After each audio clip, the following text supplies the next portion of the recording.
میں نے صبر سے خداوند پر آس رکھی، اس نے میری طرف مائل ہو کر میری فریاد سنی۔ اس نے مجھے ہولناک گھڑے اور دلدل کی کیچڑ میں سے نکالا، اور اس نے میرے پاؤں چٹان پر رکھے اور میری روش قائم کی۔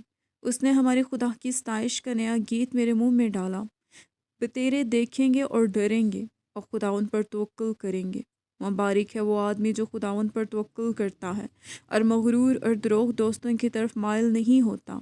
اے خداوند میرے خدا، جو عجیب کام تو نے کیے اور تیرے خیال جو ہماری طرف میں وہ بہت سے ہیں، میں ان کو تیرے حضور ترتیب نہیں دے سکتا۔ اگر میں ان کا ذکر اور بیان کرنا چاہوں تو وہ شمار سے باہر ہیں۔ قربانی اور نذر کو تو پسند نہیں کرتا۔ تو نے میرے کان کھول دیے ہیں۔ سوختنی قربانی اور خطا کی قربانی تو نے طلب نہیں کی۔ تب میں نے کہا، دیکھ میں آیا ہوں، کتاب کے طمار میں میری بابت لکھا ہے۔ اے میرے خدا، میری خوشی تیری مرضی پوری کرنے میں ہے، بلکہ تیری شریعت میرے دل میں ہے۔ میں نے بڑے مجمع میں صداقت کی بشارت دی ہے۔ دیکھ میں اپنا منہ بند نہیں کروں گا۔ اے خداوند تو جانتا ہے، میں نے تیری صداقت اپنے دل میں چھپا نہیں رکھی۔ میں نے تیری وفاداری اور نجات کا اظہار کیا ہے۔ میں نے تیری شفقت اور سچائی بڑے مجمع سے نہیں چھپائی۔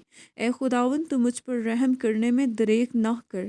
تیری شفقت اور سچائی برابر میری حفاظت کریں، کیونکہ بے شمار برائیوں نے مجھے گھیر لیا ہے۔ میری بدی نے مجھے آ پکڑا ہے، ایسا کہ میں آنکھ نہیں اٹھا سکتا۔ وہ میرے سر کے بالوں سے بھی زیادہ ہیں، سو میرا جی چھوٹ گیا۔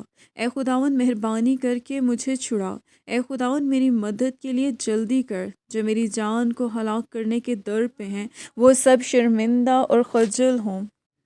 جو میرے نقصان سے خوش ہوتے ہیں، وہ پسپا اور رسوا ہوں۔ جو مجھ پر آہا ہا کرتے ہیں، وہ اپنی رسوائی کے سبب سے تباہ ہو جائیں۔ تیرے سب طالب تجھ میں خوش و خرم ہوں۔ تیری نجات کے عاشق ہمیشہ کہا کریں، خداوند کی تمجید ہو، پر میں مسکین اور محتاج ہوں۔ خداوند میری فکر کرتا ہے، میرا مددگار اور چھڑانے والا تو ہی ہے۔ اے میرے خدا، دیر نہ کر۔ آمین۔